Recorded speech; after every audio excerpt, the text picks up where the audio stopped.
ఈనాటి కార్యక్రమానికి సభాధ్యక్షత వహిస్తున్న సోదరులు నడపనేని నరేందర్ గారు, మన మాజీ శాసనసభ్యులు, ఈ కార్యక్రమ ముఖ్య అతిథి గౌరవనీయులు తెలంగాణ రాష్ట్ర సమితి వర్కింగ్ ప్రెసిడెంట్ కేటీఆర్ గారు,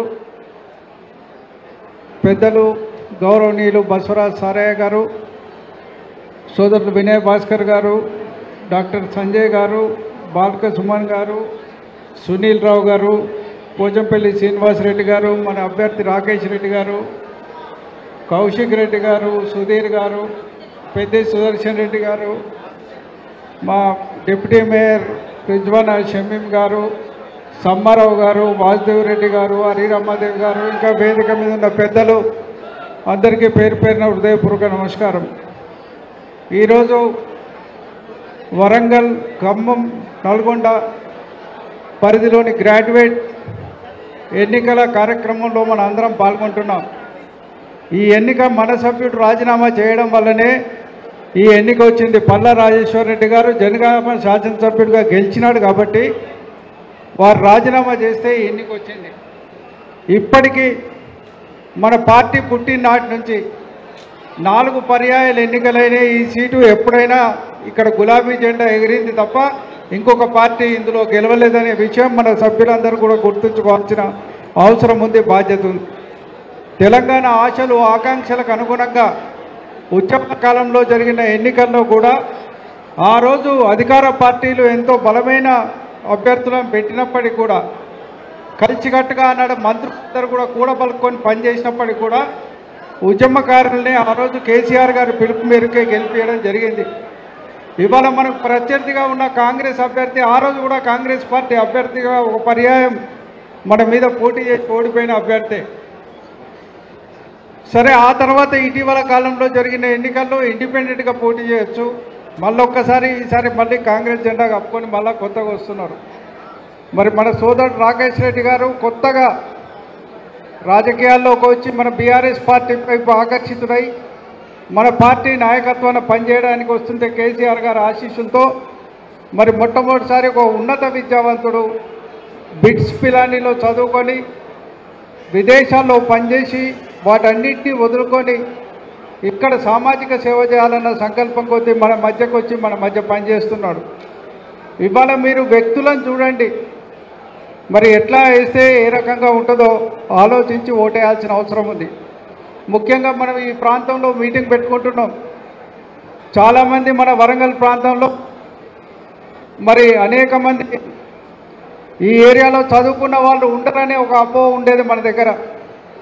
ఇలా దగ్గర మనం 20,000 మంది ఓటర్లు ఈ ప్రాంతం నుంచి ఉన్నాం.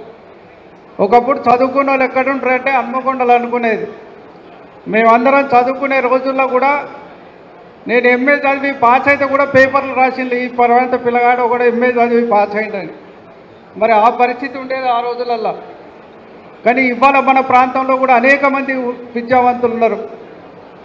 మేము లాస్ట్ టైం అనేక డివిజన్ల వారీగా మీటింగులు పెట్టినప్పుడు శివనగర్ లాంటి ప్రాంతంలో ఒక 3,000 మంది విద్యావంతులు రిజిస్టర్ చేసుకున్న పరిధి కూడా మనకు కనబడింది.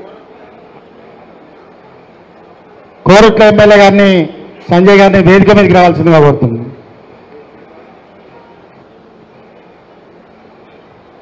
డాక్టర్ సంజయ్ గారు వేదిక మీదకి రావాలి. మరి మన ప్రాంతంలో గతంలో చదువుకున్న పిల్లలు ఉండరు.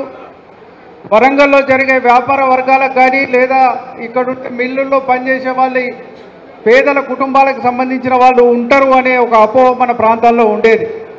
కానీ ఇవాళ ఏ వాడకు పోయినా ఏ గల్లీకి పోయినా మన పిల్లలు కూడా అనేక మంది ఉన్నత విద్యావంతులై మరి అనేక ప్రాంతాల్లో చదువుతున్న నేపథ్యాన్ని కూడా మనం ఇవాళ చూస్తున్నాం. మన పిల్లలు ఇక్కడే కాదు, ఇవాళ సాఫ్ట్వేర్ రంగంలో కావచ్చు, మిగతా వాటిలలో కావచ్చు, అనేక రకాలుగా పనిచేస్తున్న పిల్లలందరూ ఉన్నారు. దయచేసి మన దగ్గర ఇప్పుడు రిటైర్డ్ ఎంప్లాయీస్ కూడా ఒక సంఖ్యలో ఉన్నారు. మన వాళ్ళు కూడా ఉద్యోగాలు చేసే వాళ్ళే కాకుండా ఉద్యోగాల నుంచి పదవి విరమణ చేసిన వాళ్ళు కూడా ఉన్నారు. వాళ్ళందరితో కూడా మనం కలుసుకొని మాట్లాడి మన అభ్యర్థికి అనుకూలంగా మనం వారిని సమీకరించి మన మద్దతును కూడగట్టుకొని మన అభ్యర్థిని గెలిపించాల్సిన బాధ్యత మన ప్రాంత వాసులందరి మీద ఉంటుందని ఈ సందర్భంగా నేను మనవి చేస్తూ పెద్దలు కేటీఆర్ గారు గత 2 రోజులుగా ఖమ్మంలో, నల్గొండలో పర్యటించినారు. ఈరోజు వరంగల్లో కూడా విస్తృతంగా పర్యటిస్తున్నారు. రేపు హరీష్ రావు గారు కూడా అనేక ప్రాంతాల్లో పర్యటిస్తున్నారు. దయచేసి దీన్ని ప్రతి ఒక్కరూ సవాలుగా తీసుకొని, ఏదో మధ్యలో పార్టీలు మారుతూ అటు ఇటు తిరుగుతూ వచ్చిన వ్యక్తులు మరి వాళ్ళే గెలుస్తామన్నట్టు పోజులు ఇస్తూ ప్రచారం చేసుకుంటున్న దాన్ని ఖచ్చితంగా నిలదీసి అడగాల్సిన అవసరం ఉంది. మొన్నటిదాకా కేసీఆర్ గారు కదలక ముందు, పార్లమెంట్ ఎన్నికల్లో మన గులాబీ బస్సు బయలుదేరక ముందు పరిస్థితి ఒక తీరుండే, మన బస్సు వచ్చిన తర్వాత మిగతా పార్టీల యొక్క పరిస్థితి ఎట్లా ఉందో మన అందరం చూసినాం. మన కేసీఆర్ గారి బహిరంగ మన సభ కూడా హన్మకొండలో ఎంత గొప్పగా జరిగిందో కూడా మన అందరం కళ్ళారా చూసినాం. మరి దయచేసి అదే స్ఫూర్తితోటి ఈ ఎన్నికల్లో కూడా మన అందరం కలిసికట్టుగా పనిచేసి ఖచ్చితంగా మన అభ్యర్థి రాకేష్ రెడ్డి గారిని గెలిపించాల్సిందిగా నేను మీ అందరినీ కోరుకుంటూ సెలవు తీసుకుంటున్నా. జై తెలంగాణ. థ్యాంక్ యూ అన్న. అదేవిధంగా